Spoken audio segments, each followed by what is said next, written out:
Folks, really quickly, because I just end up just starting to ramble. Phase 2 has begun. The shelf is out.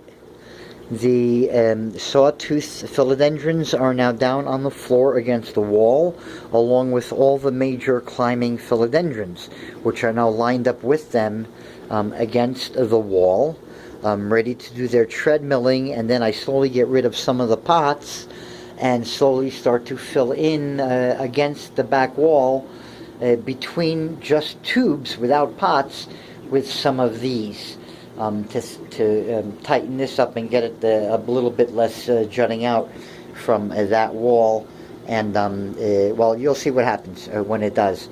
But this is now going to be more or less the look overall of the wall. I've got the Adansonii to move on to here. Ultimately from the workroom in the upcoming days, and then a little bit more shifting around and add-ons in this general area here, and then of course some more potting up of coleus, a few more consolidations, seeing where plants want to go, and then seeing if I can tighten them up accordingly, and get more tuna to fit into the sardine can.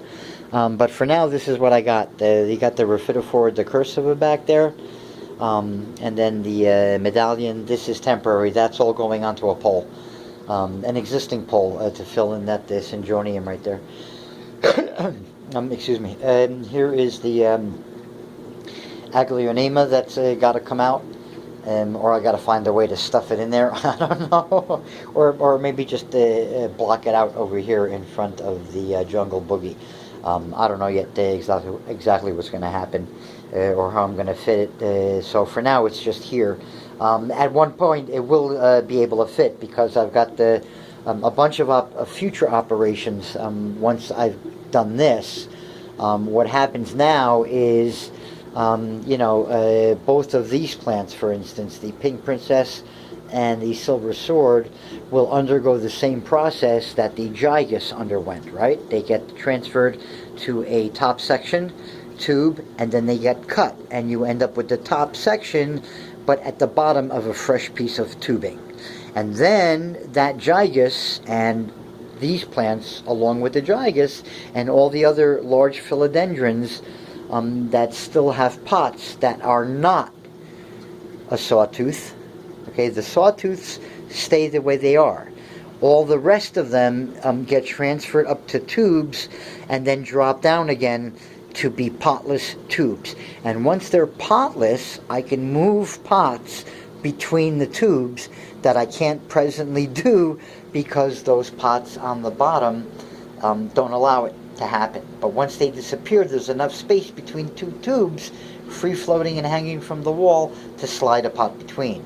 So some of this gets also moved to the back wall, and that gets this corner tighter and smaller, and evens out this center row, and allows me to extend this peninsula out just a teeny bit, and then everything is in balance. Two curved peninsulas or semi-curved peninsulas on the ends, connected with a straight bar.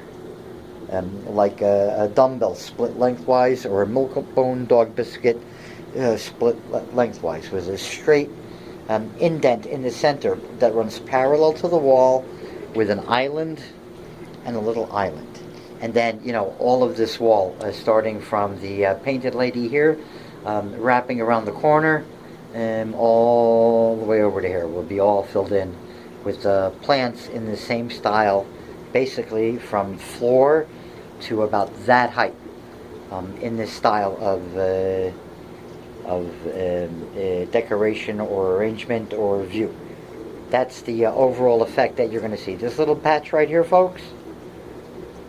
Okay, as far as the wall is concerned, that's going to continue on down with as little direct repetition as possible, and as much intermingling of light and dark as possible with what I have down this wall. I may even take one of the stems of this pink princess and air layer it to start a new tube for this area with a cheat, so I can start a new tube with larger foliage more quickly. We'll see. I have this silver sword here to air layer, and I'm going to do a whole separate video describing and showing why I'm going to do it. That'll be probably made tomorrow or the next day. In the meantime, I've got the epipremnums here doing very well.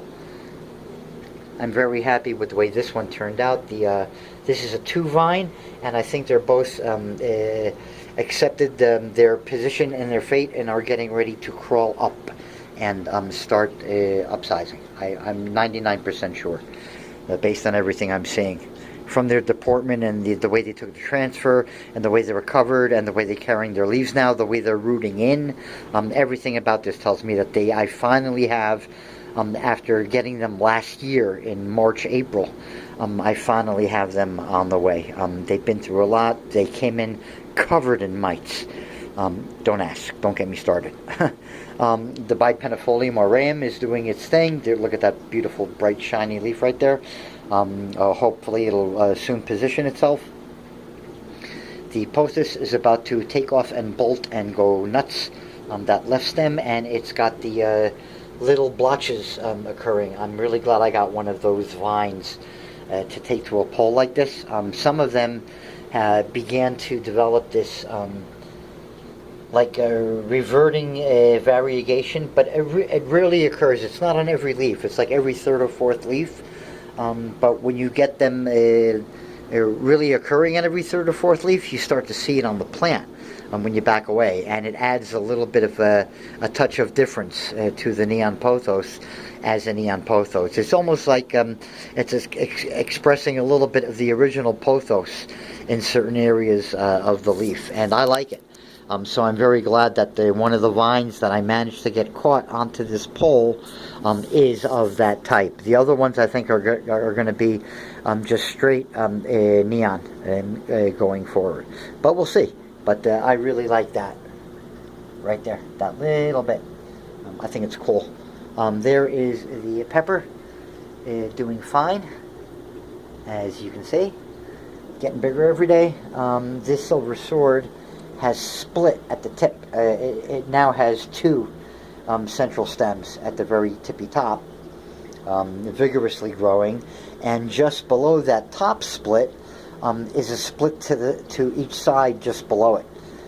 So there's the split, there's a leaf and petiole directly below the split, and then directly below that petiole there's another sprout off to the side, another shoot. All within the space of maybe 3 inches. It's astonishing to me. Let me see if I can get a good view right there. Look at that. That's now 2 trunks. One goes straight up, pretty much. One curves to the right and then goes up. And then below that, you can see, are 2 shoots. One's shooting off to the left and one shooting off to the right. So shortly below that, I'm going to try my hand at air layering and see if I can't get that crown to be the bottom start of a pole. That would be really cool, I think. We'll see if I can pull it off. But I'm going to pull it out in a couple days to show more clearly what it looks like and what I intend to do. And hopefully, at least, I can't film myself doing it, but at least stage by stage, I'll show what I've done, describe it, and show the result of the action, and then move on to the next step. Like I did with the how to torture your silver alocasia, your silver dragon, I think, videos, whatever I titled them. I'll try to document the process the same way, or better. Here is the Ring of Fire doing very well. There's that beautiful orange. That is hot orange. That's like neon orange, folks. I hope the camera and your monitors translate that well for your eyeballs. That is like orange paint on the leaf. And here's like a yellow-green on the leaf right before it. It's a great plant for variegation and color variation in the variegation. I really like it. There's the Jungle Boogie doing great. The Coleus are doing great. I think that the Gloriosum is actually orienting this leaf according to the direction of the the light hitting it from the front now. I think it is slowly turning and facing forward. The big question is now what happens with this leaf, and then what happens with the direction of stem growth. I don't want it to turn its stem towards the light. I want to see if I can trick it into keep growing that way, parallel with the wall. If not, then I'll just have to deal with rotating it, treadmilling it from pot to pot more frequently, and do smaller pots so it doesn't get out of hand. And then figure out what to replace it with for this island over here, because I'm not going to get I've got too much going on with the stuff I really like that goes vertical and doesn't make this room look smaller than stuff that sticks out and starts crawling along the floor. That's not going to happen. That's why I changed the Tradescanthia arrangement. Today I chopped up a whole bunch of cuttings, plunked them into two 6-inch pots, and whatever takes. They should mostly take. 90% of them or better should take. And they seem to really transfer well into this aeroid mix, by the way. I've had better luck with them this way than in regular, a more dense, closer to standard potting soil type mix. They seem to like the chunky stuff. I don't know why, but they do. So at any rate, these should be fine and rooted in a week or so, and back to color. And I'm going to keep them severely trimmed for a short while and see if I can't force them to form 2 little clumps and be done with it. If not, if they keep spreading too quick and become a pain in the butt, I'm just going to chuck them. I can't. I don't have the space. I just don't. I would love to instead have this occupied by just more Begindas, more Silver Dragons, and Coleus, and mix them up and do it that way. A far better effect for my eyeballs, as far as I'm concerned. And it keeps me from thickening out this strip here from the wall. I don't want anything to come out past the end of this golden crocodile leaf, with the exception of the islands.